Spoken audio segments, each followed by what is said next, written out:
Welcome back everyone to the Hello World Guy, and this is episode number 5 of the first person shooter series thing that we have got. And in this video what we are going to do is that we are going to add we are going to add actual weapons to our game. So we created the basic abstraction in the last video, so now we are going to implement the real weapons. So in order to do that, first of course we need some weapon models.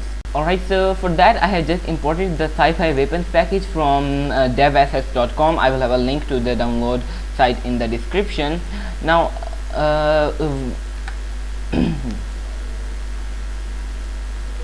now in order to actually get the assets, what you can do is you can just download the package from devassets.com, which I will have a link to the description, and they've got other guns too. You can use your own models of course, but you can if you don't have your own models, we have got a sci-fi, Brackies have got a sci-fi weapons pack at devassets.com, so you can download it from there.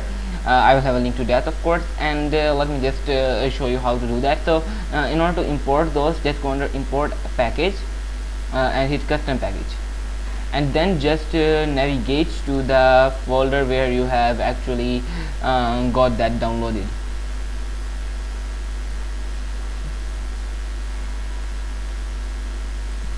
Alright, so once you are inside the main folder of the sci-fi weapons or any other pack, you can basically double click on this pack and open this pack basically, and Unity should start importing everything, and let's just import everything.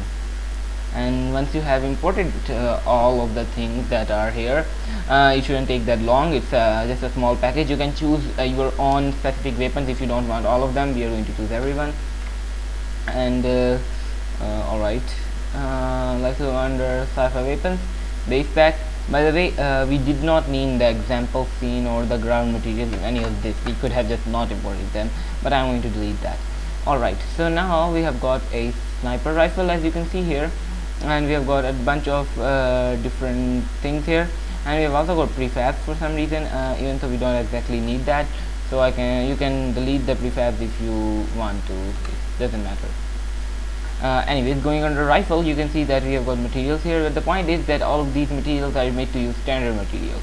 So in order to fix that, if you go under window, package manager, not package manager, rendering, and then HDRP wizard, and you can choose convert all built-in materials, okay, I guess, and that should try to convert all of the materials into HDRP.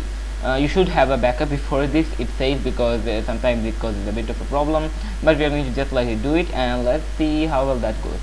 So you can see that it has done everything now, and if I go under here and I look at the rifle material, you can see that that is working. It has also got this map here, just ignore it for now. Now you do need to make sure that when you select the rifle in the materials, in the material creation mode, you have got import via material description, and in here for the location just choose use embedded materials, and in the on demand remap thing, apply these settings. By the way, you need to just choose this rifle 6 material. So if you just go under the rifle, select this and just choose rifle 6, then that should work. Just apply, and what you should see is that you have now got materials. If I open up the preview pane, we have got materials on the gun now, which is totally awesome. Once you have done that, the next thing that we can do is we can do it the same thing for the other weapons. For example, you can go under the pistol, choose import via material description, use embedded materials, and for the material just choose pistol 1 and just apply, and that causes the pistol to get the materials as well, which is totally awesome. And if I open up the heavy weapon, I'm going to select heavy, just choose the same thing as before, and now we've got our material set for every one of these, by the way, so shouldn't cause any problems. Just hit apply, and you can see that the heavy weapon is also working. And if I open up the sniper rifle, I'm going to do the same thing for this, which is just use embedded materials, and for the on-demand remap just choose oh, by the way, if you just apply without choosing that, it causes nothing to happen. So you need to choose sniper, the material here, and that should cause it to get the correct material. And as you can see, everything is working now. So this is pretty awesome, and now we can actually move on to getting attaching this to our things here, the actual weapon. So I'm going to go under weapons, and I'm going to open up the test weapon, Then I'm going to go under sci-fi weapons, and I'm going to go under base pack. Then I'm going to go under pistol and just drag the pistol in here.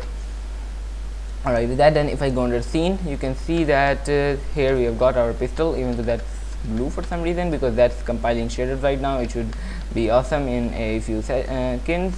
And if I go in here and I happen to drag one of these weapons onto the player, onto the camera actually, camera, and then I happen to make it at 0, and then I happen to push its Z forward and to the left of it, yeah, you can see that it is almost the perfect size. And I'm going to delete this now.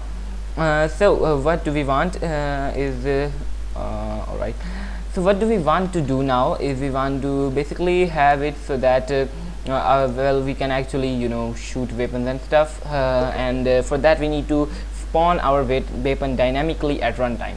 How we will do that? I'm going to just go ahead and actually drag this test weapon again onto the player. Then not on the player, I just drag it on the main camera.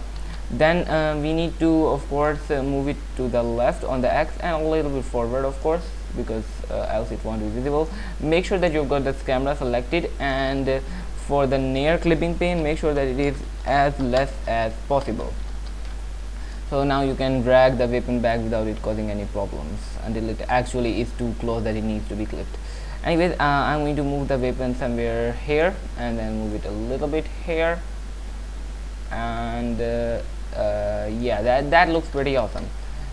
Even though it does look a little weird at first, I mean, oh, and it's extremely small also, which is not really that good, and our camera is still showing it extremely large for some reason. If I change the view to 90, you can see that it's not exactly working the way you might want it to. Our gun is way too small, even though it should be larger. So if I increase the size to 5, which does make it, alright, 3, which does make it somewhat correctly sized, and I move it to the correct position now, this actually looks a lot better, because yeah, that's better. And now I think that this is pretty awesome.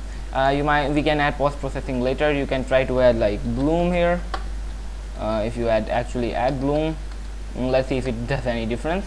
Let's turn on the quality and make it high, or you can just leave it at medium, and turn on intensity and threshold, and make sure that you make the intensity a bit higher. Threshold, by the way, should be something like 0.9, and the intensity you can increase that. It doesn't actually seem to be applying it to the gun right now, because the gun probably does not have any emissive materials. But if you go under the sci-fi weapons pack, base pack, heavy, not heavy, let's just open up our pistol, and let's go under open up materials. Then you can see that for the actual emission map, it does happen to have an emission map, but I'm going to choose emission intensity here, and let's increase that, because the emission map does happen to have quite an intensity to it. But well, it's not causing a lot of problems. We will of course work on these things later, but currently I think I'm just going to leave it like this. Alright, just a little bit higher I think is going to be a little better. Anyways, with this, alright, what's that error, just leave it. And with this done, what we need to do is essentially we need to copy the transform. So I'm going to right click on the main camera and add an empty child here called weapon. And what I'm going to do is I'm going to make sure that its transform is set to exactly these values. So just go ahead and hit copy the transform, the whole component, and paste the transform in here. That should paste the scale as well, so that we don't have to change the original weapon scale. Anyways, now I'm going to actually delete the weapon. So now we need to make this weapon spawn dynamically when we play the game. First of all, so I'm going to select the player and apply all of the prefab changes so that there's no problem. And now we have got a now we need to actually get to the coding part. So open up scripts and open up player, because we have of course got all of our logic in our paired script. Now just let it open up in VS Code, and in here now you can see we have got our weapon here. So what we want to do is in the start method we want to also, by the way, have another serialized field here, field serialized command field. Alright, This is going to be a private, let's call it a transform called we can make it a call it weapon spawn, and this will represent the spawn point for our weapon. Now in the start method, what we can do is we can say something like instantiate, and we can instantiate for the original object. Let's just give it our weapon dot game object, or I think this weapon will work fine. And for the vector tree of position, we are now going to give it that. We are going to give it a direct transform, which is going to be our weapon spawn, and this should hopefully work. So let's go under Unity and let's see how well that goes. You can see that it's still compiling. By the way, you can also choose weapon dot game object if you want, but I'm not going to do that. I think just weapon should work. So we have got this, and Unity is still compiling. Alright, and yeah, it's compiled now. Just go ahead and select the player. Make sure that this weapon is assigned to the weapon spawn point, and again apply the overrides. Then go under here, or go under the game view and hit play, and hopefully what you should see is that the gun spawns as soon as we hit play, and the game starts and the gun spawns at the correct position. And now you can see we can also move around, and we can go wherever we want to, and our gun is with us, and it's also giving a nice thing here. And you can see that the sun is way too bright here. I think that's because of the bloom. I think I'm going to disable the bloom for now. We will work on post-processing later. Turn off the bloom, and now the sun looks a lot normal. That's better. So yeah, now we have got a system in which our weapon spawns as soon as we hit the game play button, which is perfectly great. And we are going to, in the next videos, we are going to implement like weapon switching and shooting and stuff. So stay tuned for that, and I will see you in the next one. Bye.